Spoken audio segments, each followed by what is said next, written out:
Olá, eu sou a Aline e começa agora o programa Minha Escola na TV. Nós vivemos em uma sociedade que impõe padrões de beleza e de comportamento o tempo todo. E quem foge desses padrões, muitas vezes acaba sofrendo preconceitos por isso. É o caso, por exemplo, dos jovens que são negros ou estão acima do peso, e também dos homossexuais. Em muitos casos, é na escola que essas pessoas começam a sofrer comentários ofensivos e atitudes preconceituosas dos colegas. Racismo, gordofobia e homofobia estarão em pauta no nosso bate-papo de hoje.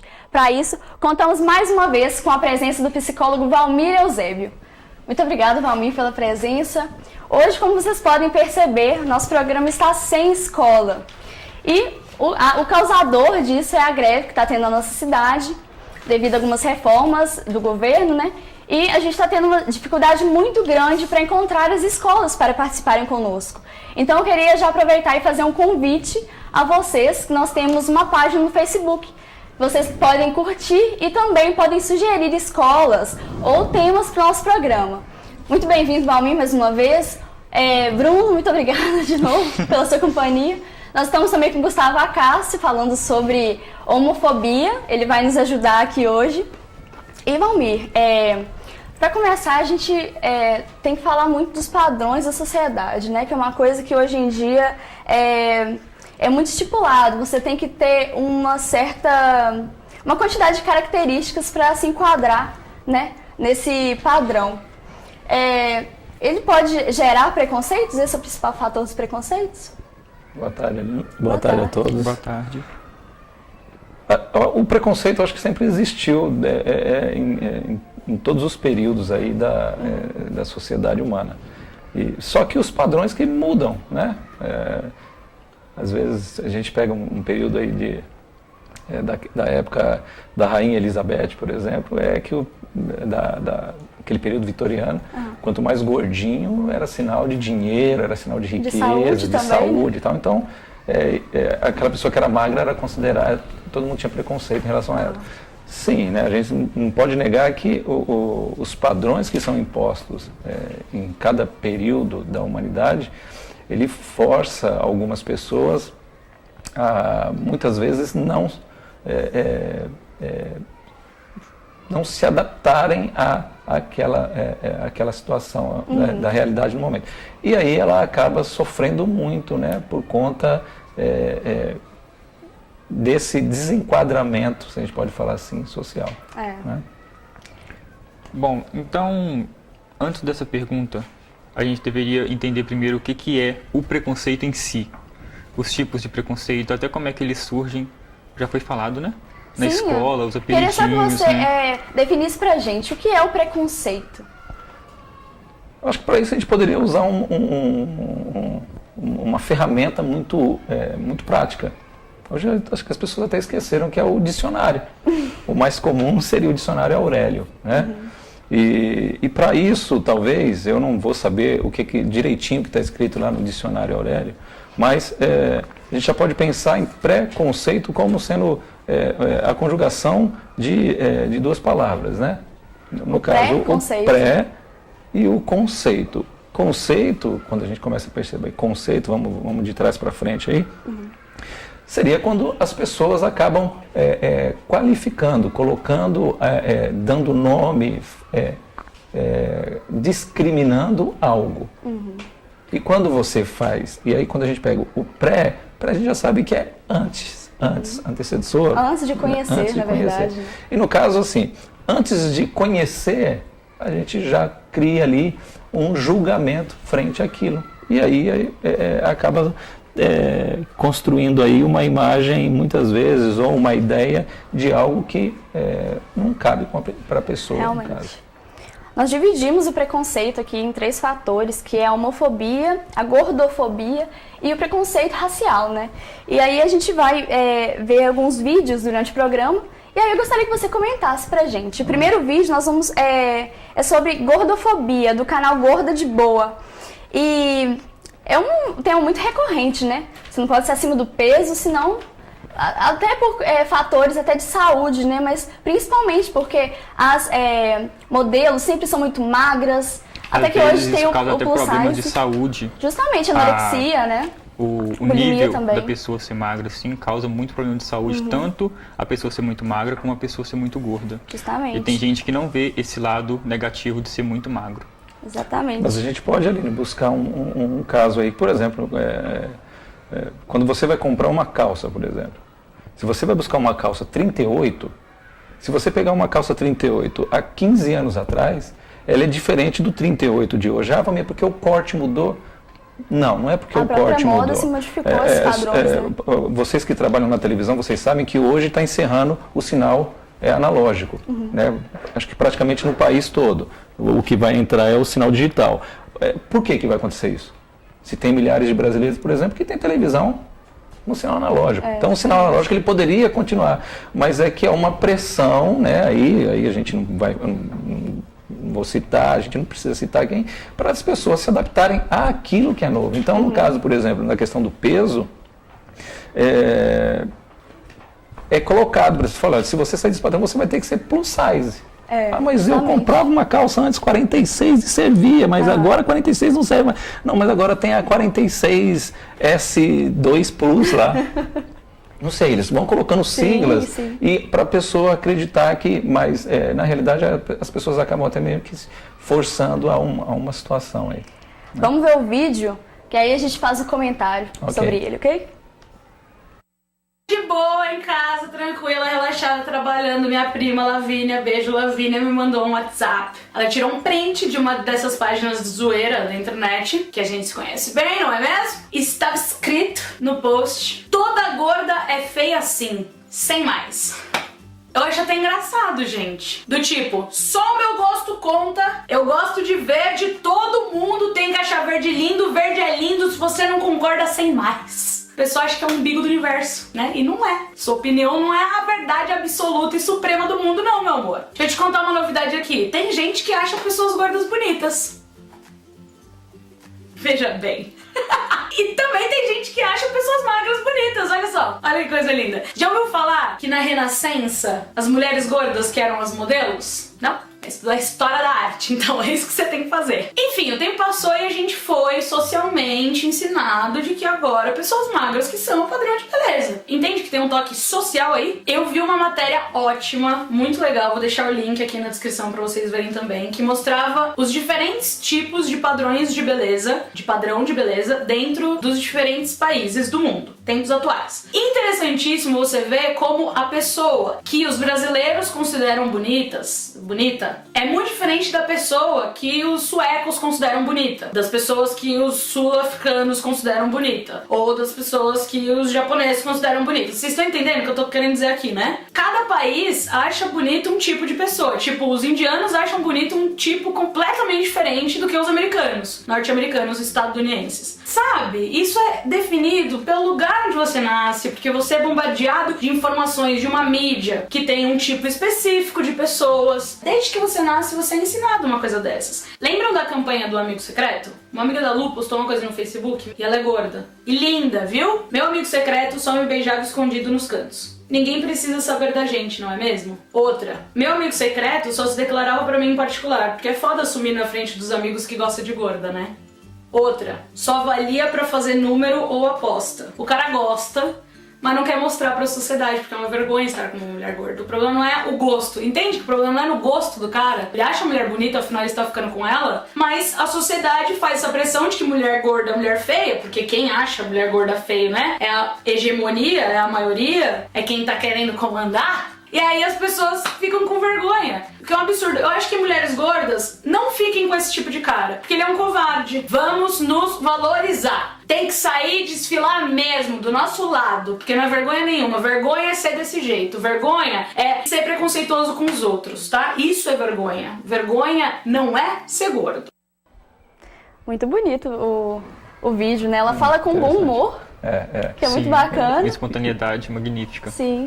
E ela também fala muito desses padrões, né? Que mudam de acordo com a região, com os países, né? Sim, eu acho muito importante as pessoas entenderem isso, porque igual ela falou, ninguém é o umbigo do universo, né? A opinião da pessoa não é universal. Justamente. Muda pra cada pessoa, assim. Nós vamos pro intervalo comercial e aí na volta o Valmir explica pra gente sobre gordofobia. Já já a gente volta com muito mais Minha Escola na TV.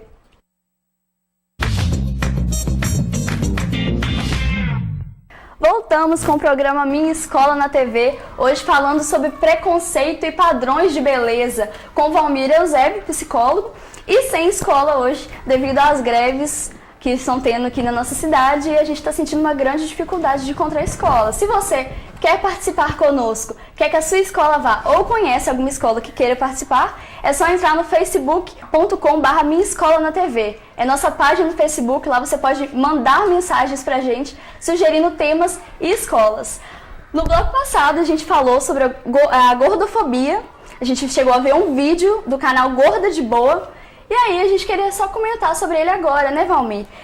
Esses padrões de beleza, de que todos têm que ser magrinhos e ter corpos esbeltos e malhados, até que as pessoas que estão acima do peso se sentem muito mal e acabam recorrendo a cirurgias, a procedimentos extremos para poder se encaixar nesses padrões. Quais que são as consequências psicológicas para as pessoas que sofrem dessa forma? Vale ressaltar que tanto a pessoa que faz de tudo para poder ficar num padrão, como a gente olha às vezes, tem algumas pessoas magras, aquelas que vão nas academias, malham e tal, para poder ficar, como a gente diz aí, com o corpo sarado, eles também acabam sofrendo aí de questões de distorção até de imagem, no caso, por exemplo, e acaba também sofrendo por problemas psicológicos aí. Na questão, em particular do vídeo, né, a questão da pessoa que acaba ficando acima do peso, a gente tem que entender uma coisa, o que é estar acima do peso? Às vezes a pessoa, muitas vezes as pessoas se enquadram dentro daquilo que seria o peso ideal para ela. Às vezes, por exemplo, 4, 5 quilos a mais, isso necessariamente a gente não pode falar que a pessoa está gorda. E o que acaba acontecendo? Acaba gerando na pessoa uma situação tal que ela acredita que aqueles 4 quilos que ela está acima de um peso ideal já coloca numa situação de fazer regimes, de entrar na academia e muitas vezes até sem acompanhamento, sem nada. Gera estresse? Gera, porque como a gente conversou naquele primeiro encontro que a gente teve no programa, falando a respeito do bullying, a pessoa acaba sofrendo um certo bullying também. Né? Mesmo que as pessoas não chamem de gorda, nem falem nada. É um dos tipos de bullying, né? Ela vai acabar não se enquadrando dentro de uma sociedade que prega aí a magreza, por exemplo. Né? E no caso em particular ali do vídeo, que é extremamente simpática, né? Realmente, o que a sociedade cria são pessoas preconceituosas e que acabam mascarando os seus sentimentos para não viver ou não ter convívio com pessoas que fogem daquele padrão. No caso aí, os gordinhos, por assim dizer. E quais que são assim as consequências psicológicas? Depressão?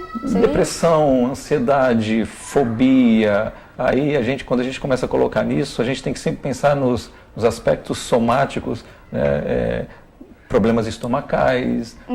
Quando a pessoa para de comer, no caso, porque ela quer emagrecer por parar de comer, porque acha que qualquer comida que engorda ela. Dietas extremas, né? Isso. Mas o que acontece? A pessoa com um nível de estresse alto gera problemas estomacais. Geram problemas, quando a gente fala de problemas somáticos, problemas que têm problemas de articulação, que o pessoal tem aquele nome de... me fugiu, vou lembrar o nome aqui, que as pessoas falam, olha, eu tenho dor aqui, eu tenho dor aqui, eu tenho dor aqui, aí vai lá no médico, faz exame, vai no reumatologista, procura fazer exame e não consegue encontrar a medicação, um tratamento para uma doença que ela não sabe onde é, ou que não se localiza, ela até se movimenta no corpo. A gente fala que são as doenças somáticas. Isso causa, lógico, né? As questões alimentares, os distúrbios alimentares acabam também causando muito dano aí psicológico para a pessoa, né? Outro problema muito comum na nossa sociedade é a aceitação dos homossexuais, né? Que muitas pessoas até deixam de se assumir ou então se escondem sua opção sexual com medo do que as outras pessoas vão pensar. E a gente também trouxe um outro vídeo sobre a homofobia, do canal Jojo Prazer, e ele fala sobre esses problemas que são enfrentados na sociedade mesmo. E aí a gente vai rodar, a gente comenta, Gustavo também comenta conosco. Pode rodar. Índia, estávamos um dia almoçando e aí a gente estava com um rapaz que é indiano e aí a gente estava falando sobre dinheiro, né? Sobre o dinheiro da Índia, sobre as notas da Índia, as notas dos dinheiros da Índia. E aí o menino lá indiano que estava almoçando com a gente falou: eu não gosto dessa nota, não gosto de segurar essa nota. Aí a gente: por que você não gosta de segurar essa nota? E aí ele falou: porque ela é rosa. Aí a gente fez o quê? Demos mais uma chance. Aí falamos: mas qual o problema dessa nota ser rosa? Aí ele respondeu: segurar uma nota de 2.000 rúpias rosa faz ele parecer gay. E ele não queria isso. Vamos começar. Alguns problemas dessa frase aí de segurei uma nota rosa, sou gay. Problema número 1. O pânico de ser gay. E 2, como ser hétero é uma condição muito frágil. Porque assim, tocou numa nota rosa, gay. Não é uma nota, um sorvete de morango, uma camisa rosa que você vai usar que... Sorvete de morango foi um ótimo exemplo. Não é um sorvete de morango que determina se você é gay ou não. O negócio é, transou com um menino e você é um menino, aí você é gay. Qualquer outra coisa que não seja qualquer demonstração de carinho, afeto ou desejo por outro cara, não é gay. E aí agora entendemos como que você descobre se uma pessoa é gay ou não. Aí, e também tem a opção dela gostar de rapazes e de mocinhas, né? Então, os bissexuais estão aí no mundo. Agora vamos para o problema de você parecer gay para outros e isso ser um problema. Isso não é um problema. E eu entendo quando você acha que isso é um problema, porque quando eu tava na escola, lá, quando eu tinha, sei lá, poucos anos, tipo 13 anos, 14 anos, e eu usava calças largas, num mundo em que calças apertadas eram mais legal. Só que eu era o quê? Era fã da Pink. E aí a Pink usava o quê? Calça de skatista, larga, com bolsinho aqui do lado do joelho, entendeu? Eu gostava dessas calças. E aí os rapazes apontavam pra mim no recreio e falavam: lésbica. E aí eu ficava ofendidíssima, porque eu pensava: não sou lésbica, e lésbica é uma coisa ruim, não me chamem de lésbica. Eu chorava porque me falavam que eu era lésbica. Mas na verdade, a minha reação deveria ser: ah, não, você se enganou, não sou lésbica não, sou hétero mesmo. Tá bom, filhinho? E jogar meu futebol, que também não determinava se eu era lésbica ou não. Esse vídeo fala muito sobre esses padrões de você tem que usar rosa se for menina, azul se for menino. E se você usar rosa sendo menino, você é gay. Difícil, isso é muito complicado, né? Pra sociedade é tudo muito preto no branco, né? Ou realmente. é ou não é, se fizer isso é, se não fizer não é. Essas pessoas às vezes sofrem preconceitos e acabam criando uma repugnância de quem é, porque já sofreram isso, né? Uma coisa linda que a gente vê, acho que é toda uma questão do universo onde essa pessoa ela é inserida. Se a gente for pensar, por exemplo, né, o que determina acho que a sexualidade da pessoa não é o gênero da pessoa. Gênero masculino ou gênero feminino. Quando a minha mãe estava grávida, provavelmente o meu pai colocava lá, no caso não do meu pai, mas um exemplo, colocava, porque meu pai, questão de trabalho, essas coisas, ficava muito fora. Mas minha mãe ou meu pai colocava a mão na barriga da minha mãe e falava: nossa, o Valmir, que o nome dele vai ser esse, ele vai jogar bola, vai torcer para o time tal, ele é isso, ele vai macho, não sei o quê, não sei o quê. E aí, desde de embrião lá dentro do ventre, é criada uma condição que é passado para esse novo ser. Quando nós chegamos ao mundo, nos é dado bola, nos é dado carrinho, nos é dado roupinhas azuis ou amarela. Né? Hoje a gente já dá para saber isso, já indo vendo, então vou comprar fazer o enxoval da minha criança toda azul, toda rosa, porque é menina ou é homem. E é isso que acaba determinando. A sexualidade é muito mais uma questão de comportamento que é adquirido, e a gente adquire isso, do que uma questão, vamos colocar aí, talvez, genética. Esse é um viés. Eu não estou falando que isso é o certo. A gente sabe que existem questões hoje, pela ciência comprovada, que geneticamente também direciona a questão da sexualidade da pessoa. Né? E as pessoas que realmente são assexuais, como superar o medo da reação dos pais, dos familiares? Olha, superar o medo, eu acho que é muito mais uma questão pessoal, é dela. Eu acho que a questão de superar é ela realmente perceber que, olha, eu sou isso, não tem como eu mudar. E quanto mais tempo adia essa fala, acaba sendo mais complicado para a pessoa conseguir enxergar um mundo, não um mundo preconceituoso. Porque a gente sabe que o preconceito sempre vai existir, mas sempre vai existir aqueles que lutam contra o preconceito. E essas pessoas, elas fazem parte de um universo que precisa ter contribuição. E a pessoa se destacando mais cedo frente à questão, no caso, como a gente está falando da sua sexualidade, ela acaba sendo aí mais um aliado para poder fazer com que essas questões elas caiam por terra. Sim, né? Realmente. Gustavo, eu queria que você contasse pra gente como foi sua experiência, mas primeiro nós vamos pro intervalo e aí na volta você já volta contando sobre como foi descobrir isso, como foi a sua experiência como homossexual.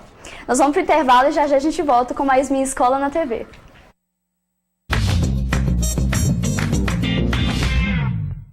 Voltamos com o programa Minha Escola na TV, falando hoje sobre preconceito e padrões de beleza, com Valmir Eusébio, que é psicólogo, sem escola devido às greves na nossa cidade. E nesse bloco a gente viu um vídeo sobre homofobia. E a gente trouxe hoje o Gustavo Acácio para falar sobre a sua experiência, como que foi contar para a família, como que foi conviver com preconceito na sociedade. Gustavo, você pode falar para a gente brevemente como foi? Sim, boa tarde, Aline, boa tarde, Bruno, boa tarde, pessoal de casa. Não é uma coisa muito fácil. As pessoas de fora sempre acham que é uma coisa fácil, mas não é. É sempre muito difícil. E acaba com aquelas brincadeiras que a pessoa acaba convivendo até dentro da família, descobertar as palavras, ô viado, isso acaba muito atrapalhando a pessoa não se assumir. Eu fui prova viva disso. Porque, assim, desde pequeno eu nunca fui desse tipo de ficar fazendo bagunça, de jogar bola. Eu sempre fui mais contido. E desde, assim, a gente já nasce sabendo, assim, eu pelo menos, eu já sabia da minha orientação sexual. E, assim, preconceito a gente enfrenta ainda. Você citou o exemplo do preconceito. Não é uma coisa fácil de lidar. A pessoa, antes de querer que a família o aceite, que a população o aceite, ele tem que se aceitar primeiro. Com certeza. Foi uma coisa que eu tive que fazer acompanhamento com psicólogo. Porque a gente acaba ficando com baixa autoestima, a gente chora muito. Aí eu chorei muito. Porque, imagina, você chegar pra sua família e falar, olha, eu sou homossexual. Ainda mais minha família que é mais antiga, que é voltada pra roça, eles não cresceram sabendo dessa informação. E essa palavra que eu mais um amigo conversava outro dia, que eles crescem com uma certa informação, mas conforme o tempo vai passando, eles não querem adquirir mais informação. O tempo vai evoluindo e eles não querem, eles continuam com aquela opinião deles, com aquela informação que eles tiveram dos pais deles quando eles eram pequenos. E o que eu acho mesmo é que a gente tem que enfrentar, não é uma coisa muito fácil, mas atualmente existe psicólogo, existe leis que ajudam a gente nesse processo, porque é doloroso, não é um processo muito simples, embora algumas pessoas tenham facilidade para se assumir, mas nunca é fácil, não é uma coisa muito fácil. Você tem algum exemplo de preconceito que você sofreu devido à sua opção sexual? Na escola, na família não tanto. Na escola a gente sempre, assim, eu sofria, porque os meninos brincavam, vou pegar aquela menina. E eles falavam, e você, Gustavo? Eu ficava na minha. Aquele certo medo de se expressar acaba, assim, corroendo a gente por dentro, porque, imagina, e eu já não, assim, eu não sei lidar muito com a opinião das pessoas. Assim, eu escuto, mas essa questão de não aceitar, não é questão de não aceitar, eu não concordo. E eu preferia ficar na minha, falava, deixa eu quieto. Eu preferia ficar na minha e tal, aí teve um dia que o bicho pegou e eu chorei dentro da escola. Porque as brincadeiras foram tão fortes que a gente acaba um dia não suportando aquela certa brincadeira. Eu acabei chorando e tal, minha mãe teve na escola e gerou aquele certo transtorno. E foi como eu disse, a gente tem que passar pelo preconceito, a gente tem que passar por barreiras, como os heterossexuais passam, a gente também tem que passar. Tem que ser muito corajoso, né? Sim. Porque a força de vontade que você tem que ter para assumir, assim, né? É muito complicado, né, Valmir? Agora, coragem, acho, a gente até que coragem para para assumir ou coragem para manter escondendo durante toda a vida? Manter um relacionamento heterossexual, casar, ter filhos, construir uma carreira sólida, sendo corajoso o suficiente para poder esconder, de repente, que a opção sexual dele não era aquela.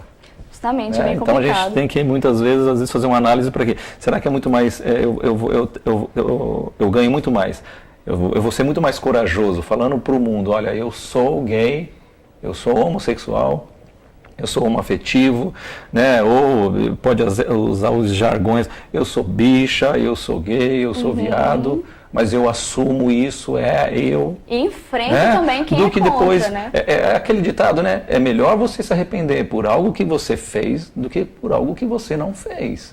Justamente. Né? E até essa questão da sexualidade também a gente tem que fazer valer esse. E a família é sempre um papel importante nesse Muito processo, importante, né? Porque, muito. por exemplo, a parte mais difícil que tem é de falar pra mãe, olha mãe, eu sou certeza. isso. Pra mim foi muito difícil.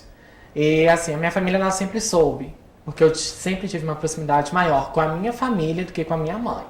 Aí eles sabiam, e quando eu resolvi me assumir, que eles me ajudaram a falar pra minha mãe, foi maravilhoso, porque quando você tem pessoas ao seu redor Fica que muito te mais fácil. ajuda, que te dá conselhos, que te fala, olha, não faça isso, vai ser ruim pra você, é bem mais fácil a gente Lógico, de conviver em harmonia.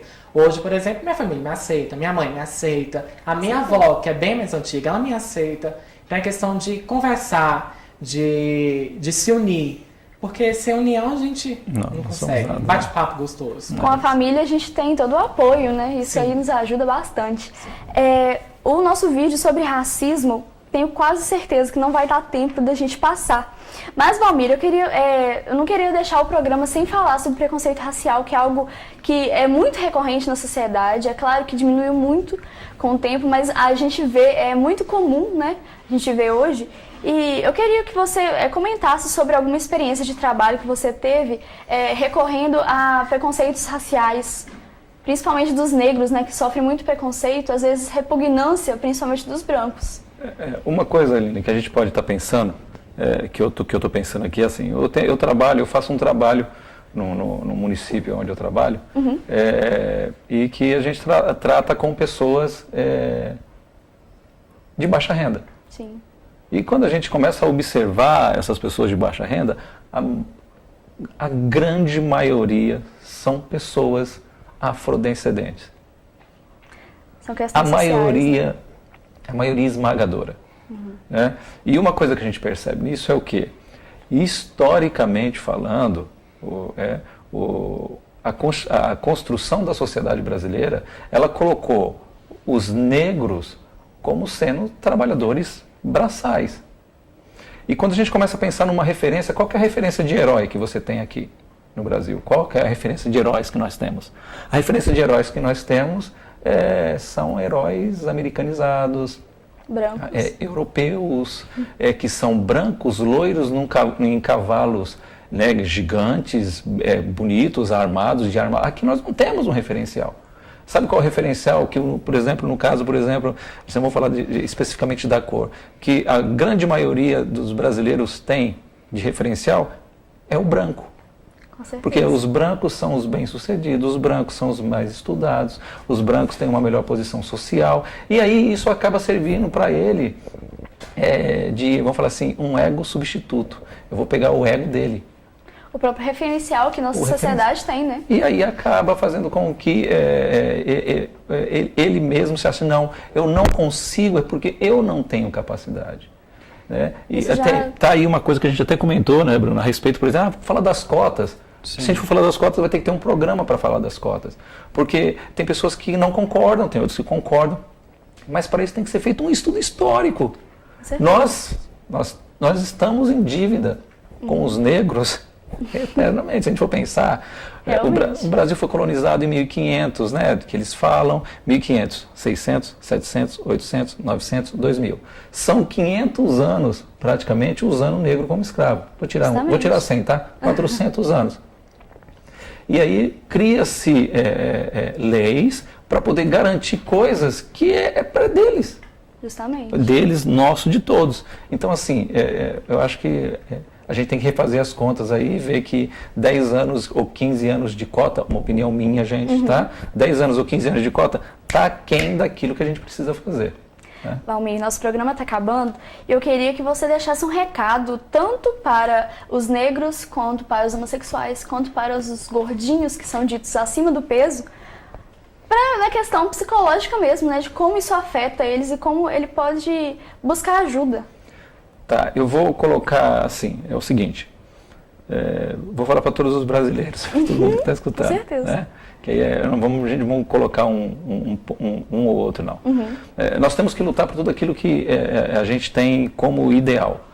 Todos nós, aí, você está falando mesmo na questão da greve, a gente está lutando para conseguir alguma coisa que nós, para conquistar, ou melhor, para reconquistar algo que já nos deram e estão querendo nos tirar. Sim. Então, assim, para a gente ter uma saúde mental, uma saúde psicológica, uma saúde social em dia, brigue, lute, corra atrás dos seus direitos. E que emocionalmente você acaba ficando mais aliviado. Com e certeza. em todo caso pode procurar ajuda psicológica, que a gente também está aí para estar orientando aí. Isso aí. Tá? Gustavo, para fechar, você gostaria de deixar um recado? Então, o que eu queria falar, o que o Valmir falou mesmo, é não sofrer calado, procure ajuda, lute pelos seus direitos. Todos nós somos iguais, não existe um diferente. E lute pelo seu direito, o que eu tenho para falar. Bruno, gostaria de encerrar falar alguma coisa? Bom, eu acho que antes de qualquer coisa a gente tem que aceitar a gente mesmo. Eu sempre sofri preconceitos, todo mundo sempre me chamou de gay, porque eu não jogava futebol. Sempre preferia jogar queimada com as meninas, até porque elas eram mais legais, na minha opinião. Porque eles ficavam gritando. Eu nunca gostei de multidão. Eles ficavam gritando, gritava demais na minha cabeça, sabe?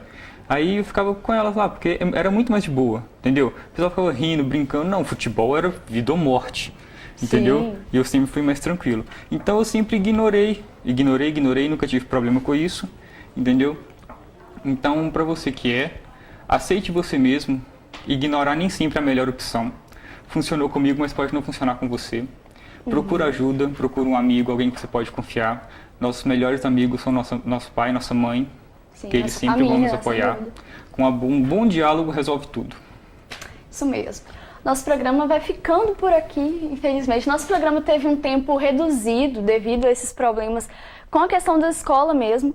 E a gente tentou trazer uma mensagem a todos vocês de aceitar o próximo, assim como a gente quer que as pessoas nos aceitem, do jeito que a gente do jeito que a gente se sente bem, né? A gente precisa se sentir bem em primeiro lugar, para depois, assim, poder agradar as outras pessoas, mas a gente em primeiro lugar. E essa é a mensagem que a gente gostaria de deixar a vocês. O nosso programa vai ficando por aqui, eu espero muito que você tenha gostado. Na semana que vem nós estamos de volta com muito mais Minha Escola na TV. Um beijo para vocês.